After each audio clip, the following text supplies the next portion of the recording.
E nderuara zonja Saronda Bogujevci, Ministre e Kulturës dhe Turizmit, i nderuari zotëri Andin Hoti, Ministër i Punës, Familjes dhe Vlerave të Luftës Shqiptare, i nderuar zotëri Adheje Temi, drejtor ekzekutiv i Institutit për krimet e kryera gjatë luftës në Kosovë, i nderuar i profesor Arben Hajrullahu, rektor i Universitetit Prishtinës, të nderuar përfaqësues të institucioneve,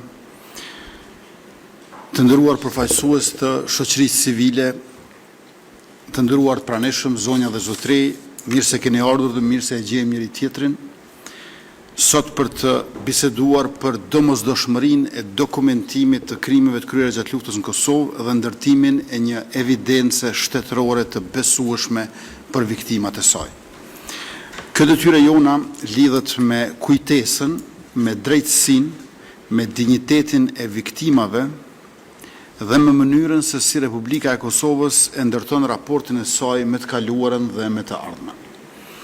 Populli ynë ka përjetuar luftë, dëbim, masakra, dhunë sistematike, zhdukje me forcë dhe shkatërrim të organizuar.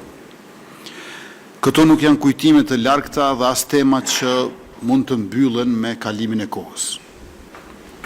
Janë fakte historike, politike dhe njerëzore që kanë përcaktuar jetën e mira familjeve dhe rrugën e shtetit tonë drejt lirisë. Krimet e Serbisë në Kosovë, karakterin dhe përmasat gjenocidale të dhunës shtetërore dhe përpjekja për të zhbërë praninë shqiptare nga vendi ynë kërkojnë trajtim serioz, institucional dhe të vazhdueshëm. Nuk mjafton që ne ta dimë se çfarë ka ndodhur, duhet ta dokumentojmë, duhet ta verifikojmë dhe duhet ta ruajmë. Duhet ta bëjmë të qasshme për drejtësinë, por edhe për brezat që do të vinë pas nesh. Me këtë bindje, në nëntor të vitit 2023, Qeveria e Republikës Kosovës e themeloi Institutin për krimet e kryera gjatë luftës. Për më shumë se 2 dekada janë bërë punë të rëndësishme nga institucione, organizata vendore ndërkombëtare, studiues, aktivist, familjarë të viktimave dhe njerëz të cilët i kanë ruajtur dëshmit shpesh herë në kushte shumë të vështira. Ajo punë meriton mirënjohje, instituti është ndërtuar mbi atë bazë, detyra e tij është ta forcojë, ta sistemojë dhe ta institucionalizojë këtë trashëgimi. Instituti përveç se është një strukturë shtetërore, përfaqëson edhe ndërgjegjen tonë kolektive, duke e kthyer dhimbjen në kujtesë, kujtesën në dëshmi, dëshminë si kusht për drejtësi dhe drejtësinë në themel të paqes. Shteti nuk mund të mbështetet vetëm në kujtesë individuale, sado të shumta e të mira të jenë ato. Kujtesa është e çmuar, pra ajo duhet të mbrohet me dokumente. Emrat, datat, vendet, dëshmitë, burimet, arkivat dhe provat duhet të lidhen në një sistem të besueshëm. Vetëm kështu e vërteta bëhet e qëndrueshme ndaj mohimit, relativizimit dhe propagandës. Fqinji ynë verior, i vetë shpallur armik i Republikës dhe i popullit tonë, vazhdon të mos përballet me të kaluarën e saj gjenocidale. Për këtë arsye, puna jonë duhet të jetë edhe më e saktë. Sa më i fortë dokumentimi, aq më e dobët bëhet gënjeshtra. Sa më e qartë evidenca, aq më e vështirë bëhet fshirja e përgjegjësisë. Sa më serioz shteti ynë, aq më e fortë bëhet e vërteta jonë edhe në arenën ndërkombëtare. Takimi sot më ka rëndësi të veçantë sepse prezantohet lista preliminare e viktimave të luftës në Kosovë. Kjo listë është rezultati një procesi më shumë se 2 vjeçar të mbledhjes, krahasimit dhe të verifikimit të dhënave. Në këtë punë, saktësia ka një peshë të posaçme. Secili emër në këtë listë përfaqëson një jetë të humbur, një familje të goditur dhe një pjesë të historisë sonë. Prandaj, çdo e dhënë duhet të trajtohet me kujdes. Respekti ndaj viktimave nuk shprehet vetëm me fjalë, shprehet edhe me seriozitetin me të cilën shteti i dokumenton emrat, rrethonat dhe të vërtetën për fatin e tyre. Dokumentimi ka rëndësi dhe për drejtësinë.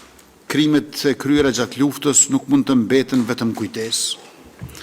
Ato duhet të jenë pjesë e dosjeve, arkivave, hetimeve, proceseve drejtësisë dhe punës institucionale për zbardhjen e plotë të asaj çfarë ka ndodhur.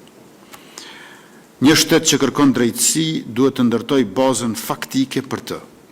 Kjo bazë ndërtohet me hulumtim, me dokumentim dhe me verifikim të qëndrueshëm. Kosova është e përkushtuar për paqe, për siguri dhe për bashkëpunim rajonal. Mirëpo paqja e qëndrueshme dhe siguria për të gjithë kërkon ballafaqim me të vërtetën. Mohimi i krimeve, relativizimi i përgjegjësisë dhe fshehja e të dhënave për personat e zhdukur me dhunë nuk i shërbejnë as paqes, as drejtësisë, as sigurisë dhe as të ardhmës së rajonit. Serbia duhet të përballet me krimet e kryera në Kosovë, të hap arkivat dhe të veprojë në frymën e pendesës e të bashkëpunimit, për të cilën është obliguar edhe me deklaratën e 2 majit të vitit 2023 nga Brukseli.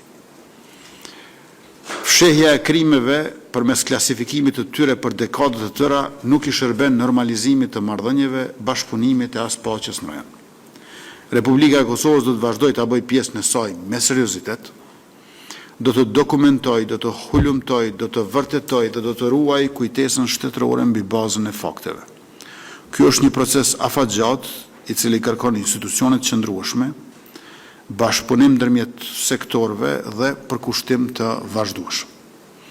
Synimi ynë është i qartë, ajo që ka përjetuar populli ynë duhet të ruhet me dinjitet, të dokumentohet me saktësi dhe të shërbej për drejtësi, të bëhet dije për brezat në vijim dhe kujtesë kolektive e jona.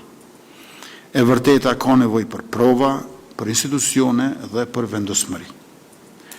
Për praninë tuaj, për punën që keni bërë deri më sot dhe për kontributën që do ta jepni në këtë proces, ju faleminderit të gjithëve.